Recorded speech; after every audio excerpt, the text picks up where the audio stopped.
সাহাবীদেরকে ডাক দিয়ে বলতেছেন, ও সাহাবীরা, তোমরা যেই কবর দেখতেছো, এই যে কবর তোমাদের একটা ঘাঁটি, এই ঘাঁটিতে আসার আগে তোমরা নিজেদের গুনাহগুলো মাফ করে আসবা। এই কবরের আযাব বড্ড ভয়ঙ্কর আযাব, বড্ড ভয়ঙ্কর একটা জায়গা। এই জায়গার মধ্যে কেউ আমল ছাড়া, আল্লাহর রহমত ছাড়া কেউ এখানে টিকতে পারবে না। এই জন্য তোমরা কবরের আযাব থেকে নিজেদেরকে তোমরা বাঁচাইবা। এই কথা বলে আল্লাহর নবী সাহাবীদেরকে ডাক দিয়ে বলতেছেন, তাহলে শুনে নাও, কারা এই কবরের আযাব থেকে পরিত্রাণ পাবে, কারা কবরের আযাব, কাদের কবরের আযাব হবে না, শুনে নাও। মুসলমানের আওয়াজ আজকে নীরব হয়ে যাওয়ার কারণে আজকে অমুসলিম এবং আমাদের যারা শত্রু রয়েছে, মুসলমানের শত্রু, কোরআনের শত্রু, আল্লাহর শত্রু, নবীর দুশমন গুলো মাথা চারা দিয়ে উঠেছে, ঠিক কিনা বলেন? আজকে একটি সংবাদ দেখলাম, খুবই দুঃখ লাগলো, অন্তরটা ছিঁড়ে গিয়েছে। আমি ভিডিওটা ক্লিপটা দেখে আমি আমার চোখের পানি আটকিয়ে রাখতে পারি নাই। আজকে যদি এই ঘটনাটা মুসলমানের সন্তানরা করত কোন বিধর্মীর সাথে, তাহলে দেখতেন এই দেশের যত নাস্তিকগুলা রয়েছে এরা ইন্ডিয়ার সাহায্য নিয়ে বাংলাদেশকে তোলপাড় করে দিত, ঠিক কিনা বলেন? আপনারা জানেন বা দেখেছেন কিনা, 2 মাস আগের একটি ঘটনা, 13 বছরের একটা মাদ্রাসা পড়ুয়া একজন ছাত্রী, কয়েকজন আমরা যাদের মন্দির পাহারা দেই, আমরা যাদের দরগা পাহারা দেই, আমরা যাদের পূজার সময় যাদের সেফটি দেই, এদের সুসন্তানেরা, আমার আপনার মেয়ে 13 বছরের একটা মাদ্রাসা ছাত্রীকে গণধর্ষণ তারা করেছে। 2 মাস হয়ে গেছে, হলুদ মিডিয়াগুলো আজ পর্যন্ত এই খবরটাকে লিক করে নাই। আমরা কোন দেশে বসবাস করি?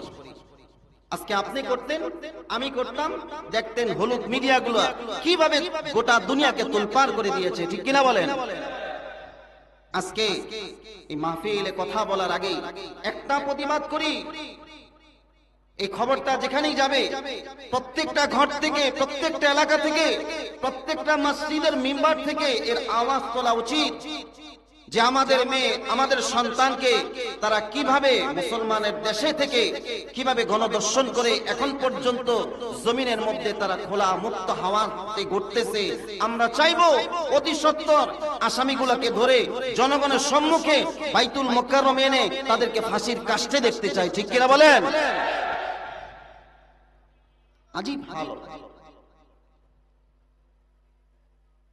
কিছুদিন আগে নর্থ সাউথের ওই ঘটনা আপনারা সবাই দেখেছেন। এখন পর্যন্ত বিচার হয়েছে, সুষ্ঠু বিচার হয়েছে। আমাদের হৃদয়ের স্পন্দন যেটা দিয়ে মুসলমান তাদের নিজের চলার জীবন পাথই হিসেবে গ্রহণ করে কোরআনুল কারীম, আসমানের সমস্ত কিতাবের রাজা আল কোরআন পায়ের নিচে নিয়ে এটাকে অবমাননা করেছিল। মনে নেই আপনাদের? ভুলে গেছেন? আজ পর্যন্ত এটা সন্তুষ্টজনক ন্যায় বিচার বাংলার জমিনে হয়েছে? কেন হয় নাই? কারণ আমার আপনার মধ্যে দোষ রয়েছে। বিচারক বসানোর ক্ষেত্রে আমি আপনি ভুল করেছি। ও মুসলমান, আজকে একটাই মেসেজ আপনাদেরকে দেব, 57 বছরে অনেক আমরা ভুল করে গিয়েছি। যেই ভুলের মাসুল আজও পর্যন্ত আমাকে আপনাকে নিষ্পাপ বাচ্চাগুলোকে দিতে হচ্ছে, চাইবো এই ভুল যেন আমাদের থেকে আর না হয়। সময় এসেছে, সূর্য উঠেছে, চন্দ্র দেখা দিয়েছে, ঠিক তদ্রূপ ভাবে আমাদের হাতেও সময় এসেছে বিচারক বসানোর ক্ষেত্রে আমার আপনার এখনই সঠিক সিদ্ধান্ত নেওয়া দরকার। বুঝে নেন, আপনারা বুঝে নেন ভালো করে, সময় কিন্তু আর নেই। সময় যখন শেষ হয়ে যাবে তখন কিন্তু আর পিছনে ব্যাক করার আর সুযোগ থাকবে না। কারণ time to time wait for none, সময় কারোর জন্য অপেক্ষা করে, আস্তে কোন করে, আরো আস্তে কোন করে, কারোর জন্য সময় অপেক্ষা করে না। বরফ যেরকম ভাবে গলে সময়ও ওরকম ভাবে গলতে থাকে। বয়স মানুষের বাড়ে না কমে? হ্যাঁ, বাড়ানোর পক্ষে কে কে আছেন দেখি তো? বয়স বাড়ে, আপনি আছেন, ওই ভাই আছেন, আর কে আছেন? মানুষের বয়স বাড়ে, কে কে আছেন? এই ভাই আপনি আছেন, বয়স বাড়ে। আপনারা বলেন বয়স বাড়ে না কমে? বয়স কমে। আমাদের এই হায়াতটা ছোট্ট একটা সময় নিয়ে আমরা এসেছি। আমরা আজকে না হলে কালকে যেই কোনো সময় একজনের ডাকে সাড়া দিয়ে চলে যেতে হবে। চিল্লায় বলেন তো তিনি কে? আল্লাহর নামটা মুহাব্বতের সহিত আবার চিল্লায় বলেন তিনি কে? আল্লাহ রাব্বুল আলামিন আমাদেরকে দুনিয়াতে পাঠিয়েছেন। আপনার আমার প্রশ্ন থাকতে পারে, তাহলে মৃত্যু যখন দিয়ে দিবেন, নিয়েই যখন যাবেন, তাহলে পাঠালেন কেন? কেন পাঠালেন? কারণ হচ্ছে ওমা খালাকাতুল জিন্না ওয়াল ইনসা ইল্লা লিয়াবুদুন।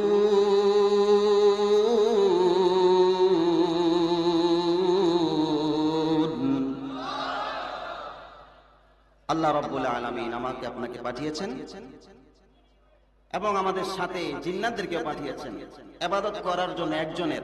তিনি কে? তিনি কে? তিনি কে? আল্লাহ। কতদিন ইবাদত করব? আল্লাহ রাব্বুল আলামিন হিজরে, সূরা হিজরের 99 নম্বর আয়াতের মধ্যে আল্লাহ তাআলা চমৎকার করে বলেন, ওয়া'বুদ রাব্বাকা হাত্তা ইয়াতিয়াকাল ইয়াকিন। ও বান্দা, ইবাদত করবা কতদিন? মরবা না যতদিন। ইবাদত করবা কতদিন? সবাই বলেন ইবাদত করব কতদিন? মরব না? মনে থাকবে ইনশাআল্লাহ। তা আমরা তো ইবাদত এর আগে ছেড়ে দিয়েছি। আমাদের মাথার মধ্যে মরণের চিন্তা নাই। আমরা মনে করি আমরা অনেক বছর বাঁচবো, বহুদিন বাঁচবো। ওই দেখেন না, বাঁচার আশায় উঠে চলে যেতেছে। দুই একজন বাঁচার আশায় উঠে চলে যাচ্ছে। আজকে যদি এই মজলিসে বসে আমার আপনার মৃত্যু হয়ে যায়, আর আল্লাহর কাছে যদি, আল্লাহ রাব্বুল আলামিনের কাছে এই মজলিস কবুল হয়ে যায়, তাহলে এখানে মরেও জান্নাত রেডি করে রেখেছেন কে? এখন বলেন উঠবেন কে কে? মাহফিল শেষ হওয়ার আগে উঠবেন কে কে? হাতটা দেখি তো, যে হুজুর মাহফিল শেষ হওয়ার আগে আমি চলে যাব। যাক আলহামদুলিল্লাহ, সবাই থাকবেন তো ইনশাআল্লাহ? সবাই থাকবেন তো ইনশাআল্লাহ? শেষ পর্যন্ত আছেন তো ইনশাআল্লাহ? যাক আলহামদুলিল্লাহ, ভরসা পেলাম, ভরসা করলাম আল্লাহকে রেখে, আল্লাহকে সাক্ষী রেখে ভরসা করলাম আপনাদের উপরে। এটার মান রাখবেন তো ইনশাআল্লাহ? আমি আজকে এখানে আলোচনা করার জন্য বসি নাই। আমাদের আলহামদুলিল্লাহ বৃহত্তর মাজদাই এনায়েতনগর ইউনিয়ন, ইসলামী আন্দোলন বাংলাদেশ এনায়েতনগর ইউনিয়ন ৮ নং ওয়ার্ড ও এলাকাবাসীর যৌথ উদ্যোগে কবরবাসীদের রুহের মাগফিরাত কামনায় আজকের এই দোয়া মাহফিল। আলহামদুলিল্লাহ আমাদের এখানে আজকে প্রধান অতিথি যিনি আসছেন, নারায়ণগঞ্জ ৪ আসনের পীর সাহেব চরমনায়ের মনোনীত ৪ আসনের জন্য যাকে জিম্মাদারি দেওয়া হয়েছে, হযরতুল আল্লাম হযরত মাওলানা মুফতি ইসমাইল সিরাজি আল মাদানী সাহেব দামাত বারকাতুহুম মাদ্দাজিল মালিয়া।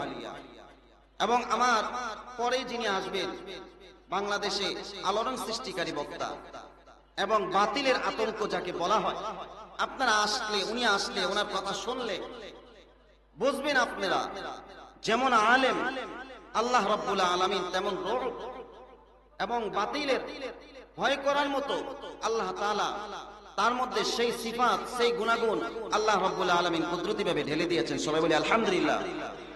মুফতি শামসুদ্দোহা আশরাফি সাহেব দামাত বারকাতুহুম মাদ্দাজিল মালিয়া। আলহামদুলিল্লাহ আমার আগে অনেক আলোচক এখানে আলোচনা করেছেন, আপনারা শুনেছেন। আরো অল্প কিছু সময় হয়তো আলোচনা হবে, এরপরে আজকের এই মজলিসটা শেষ হয়ে যাবে। আজকের এই মজলিসটা যদি আল্লাহ রাব্বুল আলামিন যদি কবুল করে নেন, তাহলে আমার আপনার জন্য নাজাতের জরিয়া হিসেবে এই মজলিস আমাদের জন্য যথেষ্ট হবে, ঠিক কিনা বলেন? এই জন্য মুহতারাম হাজিরিন, মাহফিল প্রতিদিন আসে না, কোরআনের আলোচনা প্রতিদিন আপনার দুয়ারের মধ্যে আসবে না, হয়তো মাসে এক আধ দুবার আমার আপনার নসিবে আসবে, কিন্তু মরণ যে কোনো সময় আপনার দুয়ারে এসে হাজির হতে পারে, ঠিক কিনা বলেন? সূরা আনকাবুতের মধ্যে আল্লাহ রাব্বুল আলামিন বলেন, কুল্লু নাফসিন যায়িকাতুল মাউত, মৃত্যু স্বাদ প্রত্যেকটা মানুষকে, প্রত্যেকটা জীবকে, জান যার মধ্যে আছে, রূহ যার মধ্যে আছে, চাই সে গর্তের একটা পিপিলিকা হোক, সে পর্যন্ত এই মৃত্যুর স্বাদকে আস্বাদন করবে, ঠিক কিনা বলেন? আমি আপনি তো মানুষ, চাই সে সাধারণ মানুষ হোক, চাই সে বেঈমান হোক, চাই সে নবী হোক, নবীরাও মৃত্যুর স্বাদ আস্বাদন করেছে। আল্লাহর নবী সাল্লাল্লাহু আলাইহি ওয়াসাল্লাম, ও মুসলমান খুব ভালো করিয়া শোনেন, রহমতে আলম দু জাহানের বাদশা নবী মুহাম্মদ মুস্তাফা সাল্লাল্লাহু আলাইহি ওয়াসাল্লাম যখন আল্লাহ রাব্বুল আলামিনের ডাকে সাড়া দিবেন, আল্লাহ রাসূল সাল্লাল্লাহু আলাইহি ওয়াসাল্লাম মৃত্যুর আগ মুহূর্তে আল্লাহর নবী সাল্লাল্লাহু আলাইহি ওয়াসাল্লামের শালক অর্থাৎ আম্মা জানা আয়েশা সিদ্দিকা রাদিয়াল্লাহু তাআলা আনহা থেকে এই হাদিসখানা বর্ণনা করেন। আম্মা জানা আয়েশা বলতেছেন, আমি দুইটা নিয়ামত নবীর কাছ থেকে পেয়েছি। একটা নিয়ামত হলো আমার নবী রহমতে আলম আমার দিনে আমার ঘরে আমার কোলে তিনি ইন্তেকাল করেছেন, তিনি শেষ নিঃশ্বাস ত্যাগ করেছেন। এই হলো একটা আমার জন্য নিয়ামত, এই হলো একটা আমার জন্য খুশখবরি। আরেকটা হচ্ছে আমার নবী যখন দুনিয়া থেকে বিদায় নিবেন, আমার থুতু আমার লালার নবীর লালা এক করে দিয়েছেন আল্লাহ। আমার লালা আর রহমতে আলমের লালা মুবারক আল্লাহ রাব্বুল আলামিন এক করে দিয়েছেন। হযরতে আয়েশা সিদ্দিকা রাদিয়াল্লাহু তাআলা আনহুর ভাই আল্লাহর নবী যখন দুনিয়া থেকে বিদায় নেয়, নবীকে দেখার জন্য ঘরে প্রবেশ করলেন। ঘরে প্রবেশ করার সময় একটা মেসওয়াক তিনি সাথে নিয়ে আসেন। মেসওয়াক খানা দেখে রহমতে আলম ইশারা করতেছেন, ও আয়েশা আমারে ও মেসওয়াক দাও। আল্লাহর নবী ইশারা করে আয়েশা রাদিয়াল্লাহু তাআলা আনহাকে বললেন, ও আয়েশা আমি এই মেসওয়াকের সুন্নাত জারি করে দিয়েছি আমার উম্মতের জন্য। এটা কত গুরুত্বময় একটা সুন্নাত, আমি আমার শেষকালে বিদায়কালে উম্মতের জন্য শিক্ষণীয় হয়ে থাকবে। ওই মেসওয়াক খানা দাও, আমি বিদায়কালে একটু মেসওয়াক করে দেই। আম্মা জানা আয়েশা সিদ্দিকা রাদিয়াল্লাহু তাআলা আনহা রহমতে আলমের হাতে মেসওয়াক তুলে দিলেন। হাতটা কাঁপতেছে, বিদায় নিয়ে যাবে। নবী মেসওয়াক করেন কিন্তু মেসওয়াকটা করতে পারছে না। আম্মা জান বুঝতে পেরে জিজ্ঞাসা করলেন, ওগো রাহমাতাল লিল আলামিন, আমি কি মেসওয়াকটা একটু নরম করে দিব নাকি? কি বলছেন? ওগো আল্লাহর নবী, আমি কি আপনার মেসওয়াকখানা একটু নরম করে দিব নাকি? এই বলে আম্মা জানা আয়েশা আল্লাহর নবী থেকে মেসওয়াকটা নিয়ে তিনি চিবিয়ে নরম করে দিলেন। আপনারাই বলেন, যখন কেউ কোনো জিনিস চাবায় সেটার মধ্যে ওই ব্যক্তির লালা যায় কিনা? যায় না? যায় কিনা? আম্মা জানা আয়েশা চিবিয়ে রহমতে আলমের কাছে দিলেন, বললেন, ওগো রহমাতাল লিল আলামিন, এবার আপনি মেসওয়াক করেন। আল্লাহর নবী মেসওয়াক করলেন, আল্লাহ রাব্বুল আলামিন দেখিয়ে দিলেন। আম্মা জানা আয়েশা বলেন, আমার লালা আর নবীর লালা মোবারক মৃত্যুকালে আল্লাহ তাআলা এক করে দিয়েছেন। মেসওয়াক করার পরে সামনে একটু পানি ছিল, রহমতে আলম ওই পানির মধ্যে হাত দিয়ে তার মুখটাকে এইভাবে মাসাহ করলেন, মুছে নিলেন। তার শরীরের মধ্যে, কপালের মধ্যে ঘাম ঝরেছিল, ওই ঘাম কানা মুছে দিলেন। এরপরে আল্লাহ রাব্বুল আলামিনের কাছে দোয়া করলেন, লা ইলাহা ইল্লাল্লাহ, লা ইলাহা ইল্লাল্লাহ, বলেন লা ইলাহা ইল্লাল্লাহ, লা ইলাহা ইল্লাল্লাহ, লা ইলাহা ইল্লাল্লাহ, লা ইলাহা ইল্লাল্লাহ। ও মুসলমান, খুব ভালো করিয়া শুনবেন। রহমতে আলম তার কপাল থেকে গামখানা মুছার পরে উপরের দিকে এভাবে হাতখানা উঠিয়ে, তার হাত মুবারক উঠিয়ে লা ইলাহা ইল্লাল্লাহ বললেন এবং আল্লাহ রাব্বুল আলামিনের কাছে বললেন, ওগো আল্লাহ, এবার তুমি আমাকে তোমার প্রিয় হিসেবে গ্রহণ করিয়া নাও। এই বলে আল্লাহর নবী তার হাত মুবারক বিছানার মধ্যে পড়ে গেল। আম্মা জান আয়েশা সিদ্দিকা রাদিয়াল্লাহু তাআলা আনহা বুঝে গেলেন রহমতে আলম দুনিয়ার মধ্যে আর নাই। যাওয়ার আগ দিয়ে আম্মা জান আয়েশাকে বললেন, ওগো আয়েশা, মৃত্যুর বুঝি এত কষ্ট হয়? ও মুসলমান, নবী এই কথা বলেছেন, মৃত্যুর কষ্ট হয়। নবীরও যদি মৃত্যুর যন্ত্রণা হইতে পারে, আমি আপনি তো একজন সাধারণ উম্মত, আমি আপনি গুনাহগার উম্মত। আপনি কি ভেবেছেন আমার আপনার মৃত্যুর সময়ে বুঝি কষ্ট হবে না? কষ্ট হবে, কম না বেশি? আল্লাহই জানে কেমন হয়। ও মুসলমান, মৃত্যুর যন্ত্রণা আল্লাহ রাব্বুল আলামিন নিজেই বলে দিয়েছেন। যখন মৃত্যু চলে আসে, সূরা ওয়াকিয়ার মধ্যে আল্লাহ রাব্বুল আলামিন বলেন, ফালাউলা ইযা বালাগাতিল হুলকুম ওয়া আনতুম হিনা ইযিন তানজুরুন। ফালাউলা ইযা বালাগাতিল হুলকুম, আপনার হলকের মধ্যে যখন মৃত্যুটা চলে আসবে, ওয়া আনতুম হিনা ইযিন তানজুরুন, ওয়া আনতুম হিনা ইযিন তানজুরুন, আপনি তখন এই মৃত্যুটাকে দেখতে পাবেন। তখন যখন মৃত্যু চলে আসবে, আল্লাহ রাব্বুল আলামিন সূরা কিয়ামার মধ্যে বলেন, কাল্লা ইযা বালাগাতিত তারাকি ওয়া কিলা মান রাক ওয়া যান্না আন্নাহুল ফিরাক। যখন মৃত্যু চলে আসবে, মানুষ আমরা ডাকাই, এই রাখিরে ডাকো, একজন এসে ঝাড়ফুঁক করে যাক। যিনি মৃত্যুর যাত্রী, যিনি মৃত্যুবরণ করবে, ওই মৃত্যুকালীন অবস্থায় আমরা আত্মীয় স্বজনরা বলি, এই সূরা ইয়াসিন পড়ো, এই কালিমার তালকিন দিতে থাকো, তোমরা এটা পড়ো, ওইটা পড়ো, যত কিছুই পড়া হোক না কেন, ওই মৃত্যুর যাত্রীকে আমরা ঝাড়ফুঁক করে বাঁচানো সম্ভব কিনা বলেন আপনারা? সম্ভব? পৃথিবীর মধ্যে দেখেন, ডাক্তার, কবিরাজ, বৈজ্ঞানিক অনেক মেডিসিন বের করেছে, বহু ধরনের মেডিসিন দুনিয়ার মধ্যে আবিষ্কার করেছে, কিন্তু মৃত্যু থেকে বাঁচা অর্থাৎ হায়াত বাড়ানোর ঔষধ আজ পর্যন্ত কোনো মানুষ বের করতে পেরেছে? আরো আসতে কোন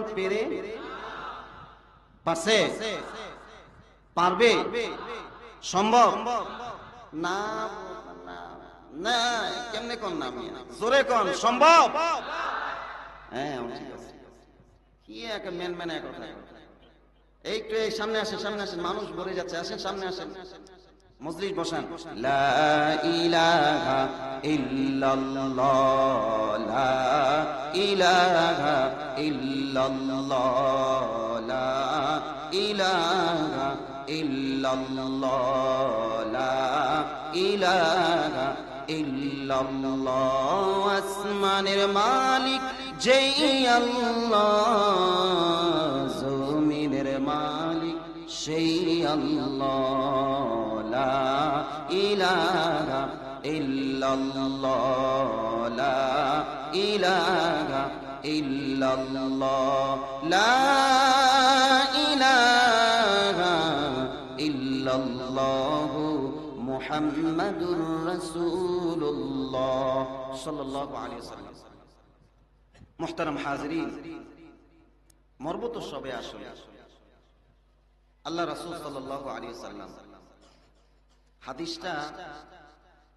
হাদিসের কিতাবের মধ্যে বিশাল বড় একখানা কিতাব আছে, যে কিতাবের নাম হচ্ছে মুসনাদ আহমদ। এই কিতাবে 18,557 নাম্বার একটা হাদিস আছে। এই হাদিসের মধ্যে কি বলছে একটু শোনাবো আপনাদের। রাজি আছেন না? যাইবেন গা? খারাপ লাগে? কষ্ট লাগে না? আল্লাহ রাসূল সাল্লাল্লাহু আলাইহি ওয়াসাল্লাম একবার এক আনসারী সাহাবীর জানাজা পড়ার জন্য তিনি সাহাবীদেরকে নিয়ে বের হলেন। কবরস্থানে গিয়ে আল্লাহ রাসূল সাল্লাল্লাহু আলাইহি ওয়াসাল্লাম তিনি কবরের পাশে বসে গেলেন। বসে একটা কাঠি নিলেন। কাঠি নিয়ে মাটির মধ্যে ভাবে আঁকতেছে। সমস্ত সাহাবায়ে কেরাম বিষয়টা দেখে অবাক হয়ে রাসূলের দিকে তাকিয়ে আছে। আর এমন ভাবে তাকিয়ে আছেন, আর এমন ভাবে বসে আছেন, মনে হচ্ছে আল্লাহ রাসূলের সাহাবীদের মাথার উপরে পাখি বসে আছে। কোনো নড়াচড়া করা যাবে না। পাখি তো একটা মানুষের শরীরে বা ঘাড়ে মাথায় তখন বসে যখন পাখি মনে করে এটার মধ্যে কোনো জান নাই, ঠিক কিনা বলেন? পাখি বসে কি কিসের উপরে? বেজান জিনিসের উপরে, যেটার মধ্যে কোনো জান নাই। গাছের মধ্যে বসে, বিভিন্ন জড় পদার্থ জিনিসের মধ্যে পাখি বসে। কিন্তু যখন কোনো মানুষ বা প্রাণী এগুলোর উপরে পাখি বসে না। পাখি তখনই বসে যখন মনে করে এটার মধ্যে কোনো জান নাই। তো সাহাবায়ে কেরাম এমন ভাবে বসা, আদবের সহিত বসা, মনে হচ্ছে সাহাবীদের মাথার উপরে পাখি বসে আছে। আল্লাহ রাসূল সাল্লাল্লাহু আলাইহি ওয়াসাল্লাম হঠাৎ করে সাহাবীদের দিকে তাকিয়ে বললেন, জমিন থেকে দৃষ্টিটা উঠিয়ে সাহাবীদেরকে ডাক দিয়ে বলতেছেন, ও আমার সাহাবী, ইস্তাঈযু বিল্লাহি মিন আযাবিল কবর মাররাতাইনি আও সালাসা। সাহাবীদেরকে ডাক দিয়ে বলতেছেন, ও সাহাবীরা, তোমরা যেই কবর দেখতেছো, এই যে কবর তোমাদের একটা ঘাটি, এই ঘাটিতে আসার আগে তোমরা নিজেদের গুনাহগুলো মাফ করে আসবা। এই কবরের আযাব বড্ড ভয়ঙ্কর আযাব, বড্ড ভয়ঙ্কর একটা জায়গা। এই জায়গার মধ্যে কেউ আমল ছাড়া, আল্লাহর রহমত ছাড়া কেউ এখানে টিকতে পারবে না। এই জন্য তোমরা কবরের আযাব থেকে নিজেদেরকে তোমরা বাঁচাইবা। এই কথা বলে আল্লাহর নবী সাহাবীদেরকে ডাক দিয়ে বলতেছেন, তাহলে শুনে নাও, কারা এই কবরের আযাব থেকে পরিত্রাণ পাবে, কারা কবরের আযাব, কাদের কবরের আযাব হবে না। শুনে নাও, যখন দুইটা মানুষের মৃত্যু হয়, একটা হলো মুমিন বান্দা, আরেকজন হচ্ছে বেঈমান বান্দা। ও মুসলমান, খুব ভালো করে শুনেন, যখন একজন মুমিন বান্দার মৃত্যুর সময় হয়ে যায়, তখন আল্লাহ রাসূল সাল্লাল্লাহু আলাইহি ওয়াসাল্লাম হাদিসের মধ্যে উল্লেখ করেন, যখন কোন মুমিন বান্দার মৃত্যুর সময় হয়ে যায়, আসমান থেকে হাজার হাজার অসংখ্য অগণিত ফেরেশতারা ওই মুমিন বান্দার সামনে এসে দুইটা কাতার বন্দী হয়ে বসে যায়। দুইটা কাতার বন্দী হয়ে বসে মুমিন বান্দাকে স্বাগতম জানাইতে থাকে।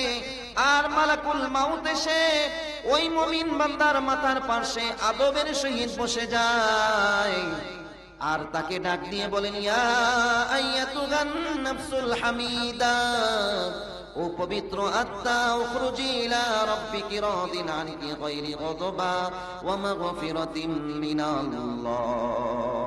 ও মুমিন বান্দা, তুমি আল্লাহর নামে তোমার দেহ থেকে তুমি বের হয়ে যাও, তুমি তোমার দেহ থেকে আলাদা হয়ে যাও। এই ঘোষণা দেওয়ার পরে ওই ফেরেশতারা আরেকটা ঘোষণা দেয়, ও মুমিন বান্দা, ও আল্লাহর পেয়ারা, তুমি শুনে নাও, আল্লাহ রাব্বুল আলামিনের পক্ষ থেকে তোমার জন্য দুইটা সুসংবাদ আমরা নিয়ে এসেছি। একটা হচ্ছে আল্লাহ রাব্বুল আলামিন তোমার মৃত্যুর আগেই তোমার জিন্দেগীর সমস্ত গুনাহগুলো মাফ করে দিয়েছেন। আরেকটা হচ্ছে আল্লাহ রাব্বুল আলামিন তোমার উপরে সন্তুষ্ট রয়েছেন। ও মুসলমান, এই হাদিসের মধ্যে আল্লাহর নবী বলেন, ও আমার সাহাবারা শোনো, একজন মুমিন বান্দার দেহ থেকে আত্মাটাকে এমন সহজে বের করা হয় যেমন নাকি একটা পাত্রের মধ্যে পানি থাকার পরে এইভাবে কাজ করার পরে একদম শেষে যেই ফোঁটাটা আস্তে আস্তে আস্তে আস্তে আরামে আরামে বের হয়, একজন মুমিন বান্দার দেহ থেকে ওই মুমিন বান্দার আত্মাটা এরকম ভাবে আস্তে আস্তে সহজে আল্লাহ রাব্বুল আলামিন বের করে নিয়ে আসেন। যখন আত্মাটা বের হয়ে যায় তখন মালাকুল মাউত 1 সেকেন্ডের জন্য ওই আত্মাটা তার কাছে রাখতে পারে না। ওই যে হাজার হাজার ফেরেশতারা এসে কাতার বন্দী হয়ে দুই পাশে মুমিন বান্দার বসে গিয়েছিল, তারা কারাকারি করতে থাকে। তারা ওই যে ফেরেশতারা তারা জান্নাত থেকে আসার সময় দুইটা জিনিস তাদের সাথে নিয়ে আসে। একটা হলো জান্নাতের থেকে কাফনের কাপড়, আরেকটা হচ্ছে জান্নাতের খুশবু নিয়ে আসে। যখন আত্মাটা ফেরেশতাদের কাছে দেওয়া হয়, ফেরেশতারা এইভাবে ওই আত্মাটাকে নিয়ে জান্নাতের কাফনের মধ্যে ঢুকিয়ে সুন্দর করে জান্নাতের খুশবু মেখে আসমানের দিকে নিয়ে যায়। প্রথম আসমানের দিকে নেওয়ার পরে প্রথম আসমানের ফেরেশতারা ডাক দিয়ে ওই যে রহমতের ফেরেশতাদেরকে বলতে থাকে, ও ফেরেশতার দল, এটা কোন পবিত্র আত্মা তোমরা নিয়ে এসেছো? তখন ওই রহমতের ফেরেশতারা বলতে থাকে, আমরা যেখানে একটা পবিত্র আত্মা নিয়ে আসছি, তোমরা এটা কেমনে বুঝলা? এই আত্মাটা তো কাফনের কাপড়ের মধ্যে বন্দী রয়েছে। তখন ওই ফেরেশতারা বলতেছে, আমরা কেন বুঝবো না? তোমরা যখন নিয়ে আসছো এই আত্মাটাকে, এই আত্মার থেকে এমন খুশবু এমন ঘ্রাণ বের হইতেছে, জান্নাতের এমন খুশবু এমন ঘ্রাণ বের হইতেছে, ওই ঘ্রাণ শুনে আমরা বুঝতে বাকি নাই এটা কোনো পাপিষ্ঠ আত্মা না, বরং এটা নামাজির আত্মা, বরং এটা হচ্ছে জাকিরিনের আত্মা, বরং এটা হচ্ছে একজন মুবাল্লিগিনের আত্মা, এটা হচ্ছে একজন মুবাল্লিগিন মুখলিসিন বান্দার আত্মা। আমরা জান্নাতের খুশবু শুনে বুঝে ফেলেছি এটা একজন মুমিন বান্দার আত্মা। প্রথম আসমান থেকে এরকম ভাবে আস্তে আস্তে যখন সপ্তম আসমানে নিয়ে যায়, আল্লাহ রাব্বুল আলামিন ডাক দিয়ে বলতেছেন, ও ফেরেশতার দল, আমার এই বান্দার আত্মাকে আর উপরে নিয়ে আসতে হবে না, আমার এই বান্দার আমলনামাগুলো ইল্লিয়িনের মধ্যে লিপিবদ্ধ করে দাও। আর আমার এই বান্দার আত্মাটাকে দুনিয়ার মধ্যে তার স্বজনেরা কবরের মধ্যে নিথর দেহটাকে ফেলে রেখেছে, ওই দেহর মধ্যে এই আত্মাটাকে ফিট করে দাও। যখন ফেরেশতারা আত্মাটাকে এনে কবরের মধ্যে ওই দেহের সাথে ফিট করে দেয়, তখন সাথে সাথে কবরের মধ্যে দুইজন ফেরেশতা চলে আসে। দুইজন ফেরেশতা আসার পরে ওই দুই ফেরেশতা মিলে আল্লাহর এই মুমিন বান্দাকে সুন্দর করে আদমের সহিত বসানোর পরে তিনটা প্রশ্ন হলো, তোমার ধর্ম কি? 3 নাম্বার প্রশ্ন হলো, এই যে ব্যক্তিকে তোমাদের কাছে পাঠানো হয়েছে নবুয়ত দিয়ে, কোরআন দিয়ে, কে তুমি চিনো নাকি? তখন যদি মুমিন বান্দা হয়ে থাকে তখন সে বলে, হ্যাঁ হ্যাঁ আমি সব চিনি, আমার রব হচ্ছে আল্লাহ, আমার নবী হচ্ছেন মুহাম্মদ মুস্তাফা সাল্লাল্লাহু আলাইহি ওয়াসাল্লাম, আমার ধর্ম হচ্ছে ইসলাম। যখন ফেরেশতাদের এই উত্তর দিয়ে ফেলে ফেরেশতারা জিজ্ঞাসা করলে, ও আল্লাহর গোলাম, তুমি কিভাবে এই উত্তরগুলা জানো? কিভাবে এই উত্তরগুলা তুমি দিলা? তখন ওই মুমিন বান্দা বলবে, দুনিয়ার মধ্যে যখন আমি ছিলাম তখন আমি আল্লাহর কালাম পড়েছিলাম, দুনিয়ার মধ্যে যখন আমি ছিলাম আল্লাহর কালাম খুলে খুলে পড়েছি, আল্লাহর কালাম বুঝেছি। আবার কেউ কেউ বলবে আমি দুনিয়ার মধ্যে যখন ছিলাম আলেমরা উলামারা যখন কোরআনের কথা বলতো, কোরআনের আলোচনা করত, কোরআনকে নিয়ে তারা বুঝাইতো সমঝাইতো, সেগুলো শুনতাম, বোঝার চেষ্টা করতাম, সেই অনুযায়ী আমল করতাম। যার কারণে আজকে তোমাদের এই তিনটা প্রশ্নের উত্তর আমি দিতে পেরেছি। আল্লাহ রাব্বুল আলামিন ডাক দিয়ে ফেরেশতাদেরকে বলবেন, ও ফেরেশতারা, আমার এই বান্দা যা যায় তখন বলেছে সব কিছুই সত্য বলেছে, আমার এই বান্দারে আর কষ্ট দিস না। আমার এই বান্দার জন্য জান্নাত থেকে জান্নাতের বিছানা কবরের মধ্যে বিছিয়ে দাও, আমার এই বান্দার জন্য জান্নাতের পোশাকের ব্যবস্থা করে দাও, আমার এই বান্দার জন্য তার কবরটাকে জান্নাত পর্যন্ত দরওয়াজা খুলে দাও। যখন এই তিনটা কাজ করা হয় তখন ওই মুমিন বান্দা কবরে শুয়ে শুয়ে জান্নাতের নাজ নিয়ামত গুলো দেখতে থাকে। যখন জান্নাতের নাজ নিয়ামত দেখে জান্নাত থেকে হুররা ওই মুমিন বান্দাকে ডাকতে থাকে, লোভ দেখাইতে থাকে, লোভনীয় প্রস্তাব দিতে থাকে। আল্লাহ রাব্বুল আলামিন এই মুমিন বান্দাকে ডাক দিয়ে বলেন, ও আমার বান্দা, এখন সময় হয় নাই, তুমি কবরের মধ্যে ঘুমিয়ে যাও। যেমন নাকি বাসর রাতের দুলা, কবরের বাসর রাতে দুলা যেমনি ভাবে ঘুমিয়ে যায়, সকালবেলা তার প্রিয়তমা তাকে ডেকে দেয়, ও আমার বান্দা, দুনিয়ার মধ্যে অনেক কষ্ট করেছো, অনেক মুজাহাদা করেছো, অনেক জেল খেটেছো, জুলুমের শিকার হয়েছো, ধর্ম পালন করতে গিয়ে, ধর্মের কথা শুনতে গিয়ে, কোরআনের পক্ষে থাকতে গিয়ে তোমার অনেক ক্ষতি হয়েছে, অনেক কষ্ট সহ্য করেছো, এখন একটু আরাম করো। ওই বাসর রাতের দুলহার মতো আমি আল্লাহ রাব্বুল আলামিন কিয়ামতের পূর্বে তোমার প্রিয় হয়ে তোমাকে আমি জাগিয়ে দেব। আল্লাহু আকবার। আল্লাহ রাব্বুল আলামিন এই বান্দাকে এমনি ভাবে ঘোষণা দিয়ে আল্লাহ রাব্বুল আলামিন এই বান্দাকে শুইয়ে দেন। ও মুসলমান, আল্লাহর নবী এই তো মুমিনের কথা বললেন, এবার একজন বেঈমানের কথা বলতেছেন। আল্লাহ রাসূল বলতেছেন, আর যখন একজন পাপিষ্ঠের মৃত্যুর সময় হয়ে যায়, ঘনিয়ে যায়, তখন আসমান থেকে এরকম ভাবে হাজার হাজার অসংখ্য গণিত ফেরেশতা চলে আসে। মুমিন বান্দার আত্মা বের হয়ে যার, বের হওয়ার পূর্বে শুনে নে, আল্লাহ তাআলা তোর উপরে নারাজ রয়েছে, আল্লাহ তাআলা তোর উপরে অসন্তুষ্ট রয়েছে। এরকম ভাবে ওই মুমিন বান্দার আত্মাটা দেহ থেকে বের হইতে চায় না, একবার এদিক যায় আর একবার ওদিক যায়। তখন মালাকুল মাউত ওই কাফের এবং ওই গুনাহগার পাপিষ্ঠ ব্যক্তির থেকে, তার দেহ থেকে আত্মাটা এমন ভাবে কষ্ট দিয়ে বের করে নিয়ে আসে, যেমনি ভাবে একটা জীবন্ত ছাগলের শরীর থেকে চামড়াকে খোসা হয়, যেমনি ভাবে ছিলানো হয়, ওই পাপিষ্ঠর দেহ থেকে তার আত্মাটাকে এমন ভাবে কষ্ট দিয়ে বের করে নিয়ে আসা হয়। যখন আত্মাটাকে বের করে নিয়ে আসা হয়, ফেরেশতাদের কাছে দেওয়া হয়। ফেরেশতারা ওই যে গন্ধযুক্ত এবং বিশ্রী বাজে দুর্গন্ধওয়ালা সালা নিয়ে আসছিল, চট নিয়ে আসছিল, ওই সালার মধ্যে এরকম ভাবে পেঁচিয়ে আসমানের দিকে নিতে থাকে। ফেরেশতারা, আসমানের ফেরেশতারা বলে, ও ফেরেশতার দল, এমন পাপিষ্ঠ আত্মা কোথা থেকে নিয়ে আসলা? তখন ওই রহমতের ওই ফেরেশতারা বলে, এটা যে পাপিষ্ঠের আত্মা তোমরা কেমনে বুঝলা? তখন ওই ফেরেশতারা বলে, এই আত্মার থেকে এমন বাজে দুর্গন্ধ বের হইতেছে, ওই দুর্গন্ধের কারণে আমরা বুঝে ফেলেছি এটা একটা পাপিষ্ঠের আত্মা। আল্লাহ রাব্বুল আলামিন আসমান থেকে ডাক দিয়ে বলেন, ও ফেরেশতার দল, এই পাপিষ্ঠ আত্মাকে আসমানে আনার দরকার নাই, আসমানকে নাপাক করার দরকার নাই। ওই যে তার স্বজনেরা তার দেহটাকে কবরের মধ্যে ফেলে রেখেছে, ওইখানের মধ্যে তার আত্মাটাকে ফিট করে দাও। ওই ফেরেশতারা যখন আত্মাটাকে কবরের মধ্যে ওই নিথর দেহর সাথে ফিট করে দেওয়া হয়, তখন দুইজন ফেরেশতা আসে। আসার পরে ওই পাপিষ্ঠকে বসায়, তাকে তিনটা প্রশ্ন করা হয়, তোমার রব কে, তোমার ধর্ম কি, তোমার নবী কে?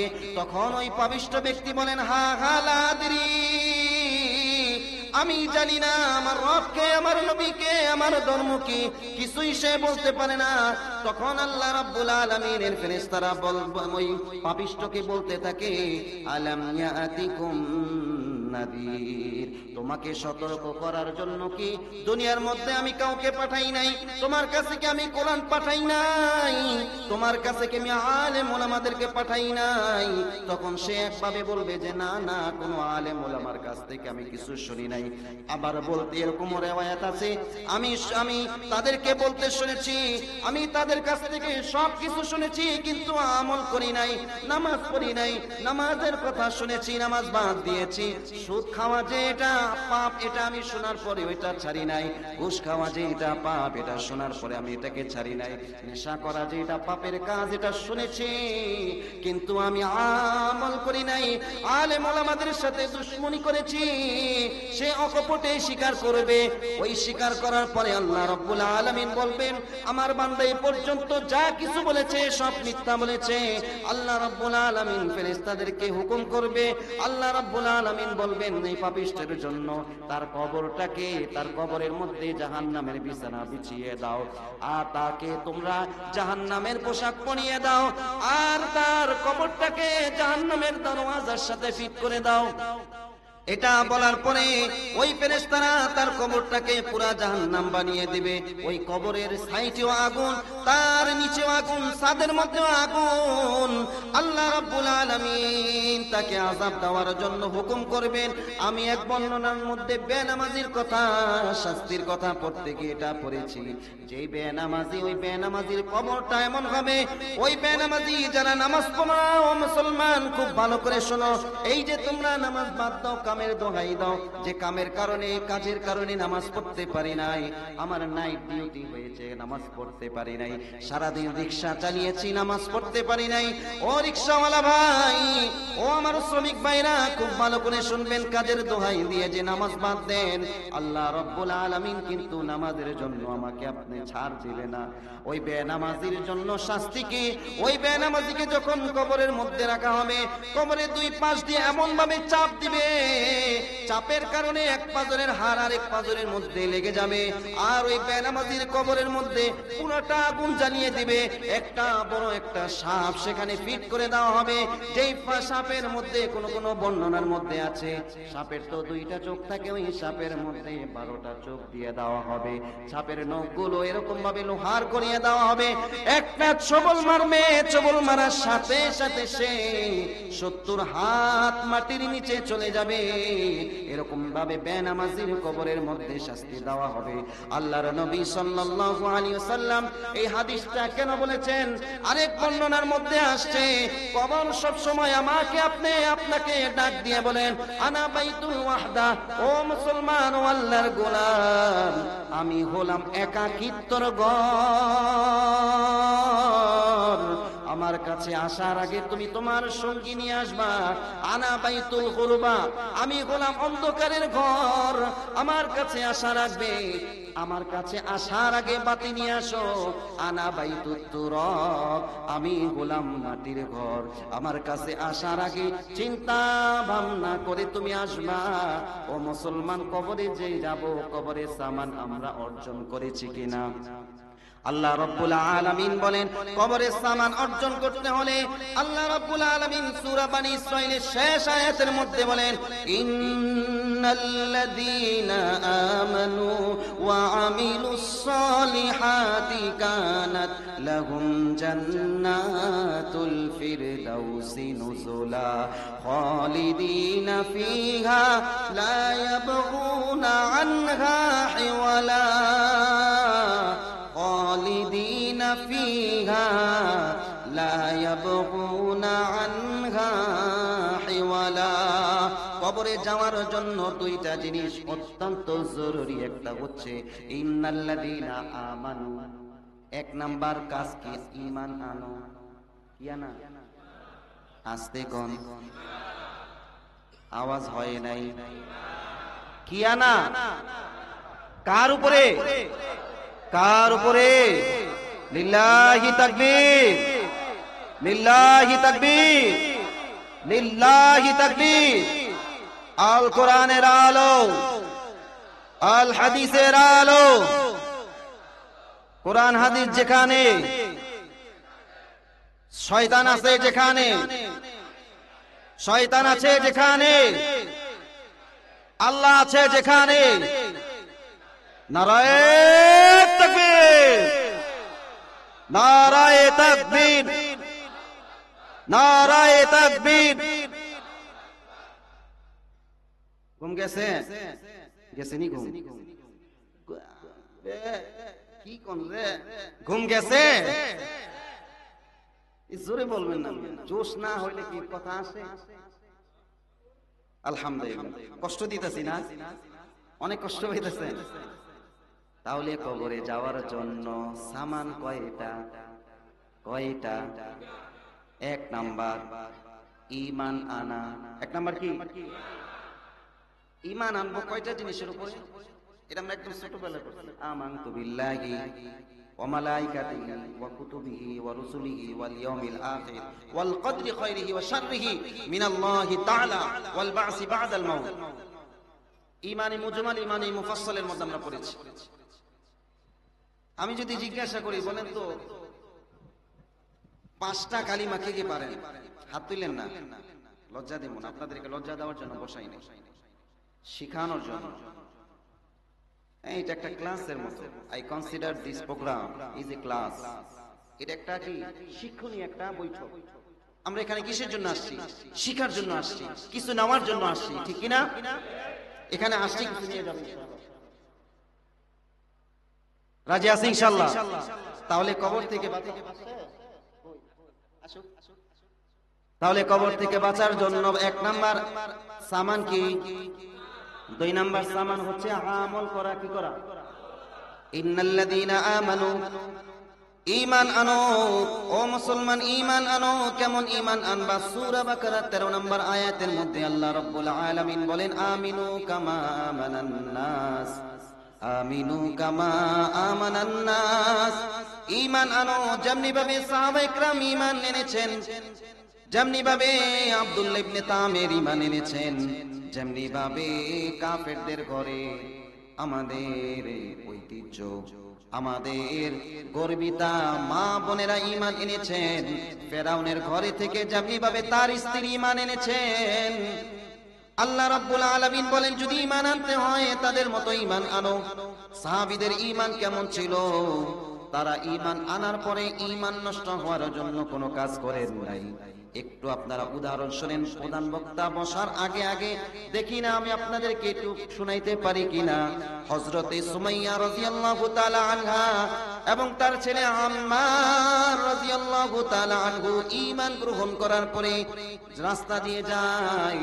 আবু জাহেল দেখার পরে ডাক দিয়ে জিজ্ঞাসা করেন, ও সুমাইয়া, শুনলাম তুমি এবং তোমার সন্তান নাকি ঈমান এনেছো মুহাম্মদের উপরে। হযরতে সুমাইয়া রাদিয়াল্লাহু তাআলা আনহা বলতেছেন, হ্যাঁ হ্যাঁ, যা শুনেছো সত্য শুনেছো। আমি নবী মুহাম্মদের হাতে হাত রেখে ঈমান এনেছি একজনের উপরে। চিল্লায়া বলেন, তিনি কে? আরো জোরে কোন, তিনি কে? আল্লাহর উপরে ঈমান এনেছি। আবু জাহেল বলতেছে, ও সুমাইয়া, যেই ঈমান তুমি এনেছো, যেই ধর্মের উপরে বিশ্বাস করেছো, যদি ওই ধর্ম না ছাড়ো, যদি ওই ঈমান যদি তুমি পরিত্যাগ না করো, তাহলে শুনে নাও তোমার জন্য ভয়ঙ্কর কিছু অপেক্ষা করতেছে। এই বলে হযরতে সুমাইয়া এবং আম্মার তার সন্তানকে 2টা খুঁটির মধ্যে বেঁধে নেয়। মুসলমান রে, তারা ঈমানের জন্য কত কষ্ট করেছে, তারা ঈমানের জন্য কত ত্যাগ করেছে। সুমাইয়া রাদিয়াল্লাহু তাআলা আনহাকে খুঁটির মধ্যে বেঁধে দিল এবং হযরতে আম্মারকেও খুঁটির মধ্যে বেঁধে দেয়। খুঁটির মধ্যে বাঁধার পরে সুমাইয়া রাদিয়াল্লাহু তাআলা আনহাকে বলতেছিল, সুমাইয়া, এখনো সময় আছে, ঈমান ছাড়, আর না হয় তোর গায়ের কাপড় আমি তোর ছেলের সামনে আমি খুলে ফেলবো।